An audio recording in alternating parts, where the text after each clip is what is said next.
Olá pessoal, hoje eu vou falar aqui sobre o livro De Frente com o Serial Killer. Antes de contar um pouquinho sobre o livro, eu gostaria de contar como é que eu cheguei até ele. Então, eu fui numa loja de departamentos buscar um outro produto, um outro artigo, e nessa loja vende livros. E eu vi esse livro lá, um preço super legal, não é uma edição menor, né? Vocês estão vendo aí, né? Uma edição de bolso. Mas aí eu pensei assim, né? Poxa vida, né? Ver sobre crimes, assassinatos, acho que vai ficar um pouco pesado, não vou ler isso agora não é o momento, né? Mas depois, passados uns dias, e fiquei com esse livro na cabeça aqui. Depois de uns dias tive a oportunidade de assistir a 2 temporadas da série da Netflix, né, Mindhunter, cujo livro, né, deu origem a essa série. E a série era completamente diferente do que eu imaginava, inclusive com relação a esse livro aqui. Não tem nada daquela coisa de massacre da serra elétrica, de sangue. É claro, vai falar de crime, assassinato, né? Mas não é essa a proposta do livro. Ele vai contar, nessa obra aqui, como que começou a se desenvolver a técnica para criar similaridades entre as ações dos assassinos seriais para conseguir identificar o modus operandi, né, como é que eles agiam, e dessa forma tornar mais rápida a sua captura e retirar esses criminosos da rua. Então, nos anos 70 e 80, o autor aqui, o John Douglas, né, uma lenda do FBI, autor de vários livros sobre crimes, assassinatos, né, crimes, né, ele começou dentro do FBI criar esse departamento, né, para buscar entender como que os assassinos seriais pensam, né, como é que eles pensavam, como agiam, por que agiam daquela forma, né, por que matavam pessoas, né. Então o livro ele conta dessas entrevistas. Então, a partir das entrevistas, para conhecer a mente dos criminosos, é que ele foi ganhando notariedade e ficando, como eu disse, né, uma lenda. Ele aqui, depois, juntamente com o companheiro, né, que eles faziam essas entrevistas, e conseguiam desenvolver e traçar perfis dos assassinos seriais.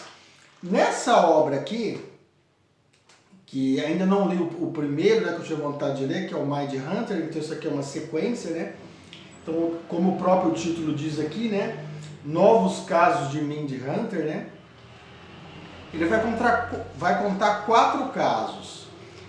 Mas a leitura te prende tanto, né? Eu falei aqui, abri um parênteses aqui, eu falei aqui que era um livro de bolso, maravilhoso, você lê assim rápido, ele é muito legal, leitor e leitora, assim, contagiante, pode ficar tranquilo, assim como eu disse, o propósito não é falar como se deram as mortes, é claro que vai tratar disso aqui, mas assim, é mais a técnica, a entrevista, todo o caminho que o autor percorreu para desenvolver toda essa técnica, todo esse estudo, né, que depois passou a auxiliar a polícia, né? Então ele vai tratar aqui de 4 casos, mas como edição de bolso, o único senão, também não é problema, é que a letra é bem miudinha, né? Então eu vou trazer aqui para vocês. Então nessa edição menor, vai talvez criar aí um obstáculo, uma dificuldade. Não obstáculo não, uma dificuldade para o leitor, para a leitora, né? Mas como eu disse, a leitura chama tanto, né, a história, que no fim isso aí passa tranquilo, né? Então aqui são 4 histórias, então são 4 assassinos, 4 casos, vamos colocar assim, né? Só que dentro de cada caso ele faz referências a outros crimes que ocorreram. Então, na realidade, esse 4 se multiplica aí, sei lá, 16 ou mais. Mas assim, ele sempre volta para aquele criminoso de cada capítulo, né? O leitor vai perceber no último capítulo do último criminoso, o último caso, a ser resolvido pelo profissional, pelo escritor e agente, né? Que na realidade não era bem um serial killer. Ele cometeu um crime sexual aos 15 anos, isso ele contando, né? E o autor também faz questão de frisar que ele é sempre do lado das vítimas, dos familiares, né? Mas ele conta que esse jovem com 15 anos cometeu um crime, se arrependeu, voltou para casa, ficou apavorado, não sabia o que fazia. Ele errou. Um crime brutal, grave. A pessoa não faleceu, mas foi um crime sexual. E aí ele foi preso. Só que nos Estados Unidos, né, onde se deu a história, cada região, né, cada estado tem sua lei própria. E nessa lei, nesse estado, desculpa, não tinha aquele regime progressão de pena e tal, era 15 anos. Então ele ficou 15 anos encarcerado. Então ele entrou com 15, saiu com 30. E depois que ele saiu, ele matou outras pessoas com tiros. O que eu estou querendo tentar dizer? Que no estudo psicológico, nesse estudo que o profissional faz aqui, eu vou até contar para vocês aqui, antes de contar o desfecho dessa última história aqui. O livro é fascinante, viu? O livro é maravilhoso. Então, deixa eu achar aqui, né? Então ele fala em outras coisas aqui, que sempre o assassino fala que é a culpa, né? E coloca a culpa sempre dos outros, né? Então tem isso aí, né? Vamos ver se eu acho aqui rápido. Ah, tá. Essas coisas que quando você quer achar, você não acha, né? Vamos ver aqui. Peraí.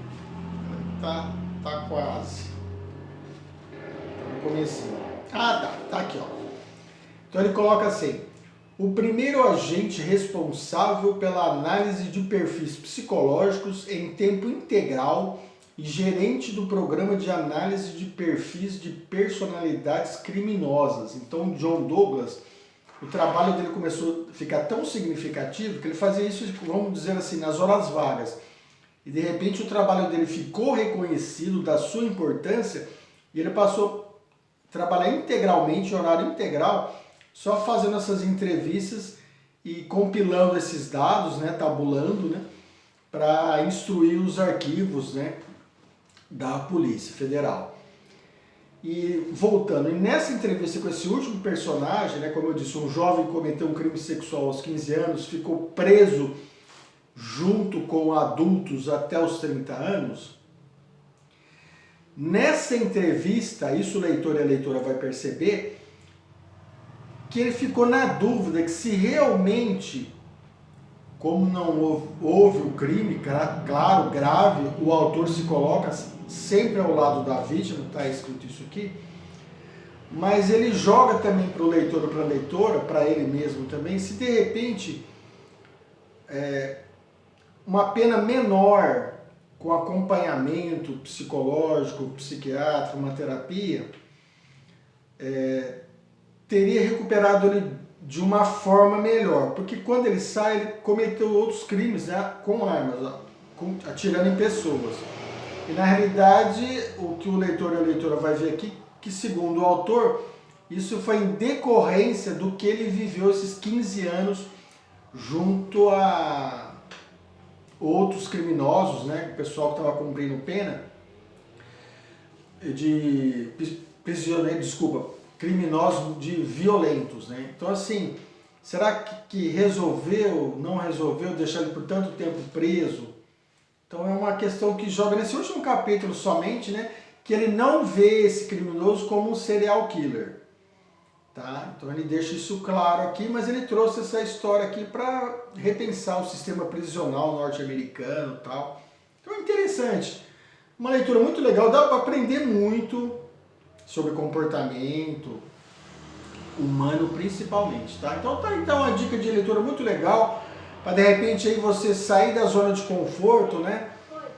E assim como eu de repente falar, poxa, mas vou ler um livro sobre serial killer, olha, fica tranquilo, leitor e leitora, que é uma leitura, parece estranho falar, né? São casos reais, mas é uma leitura que flui rápido, muito interessante. Gostei demais. De Frente com o Serial Killer.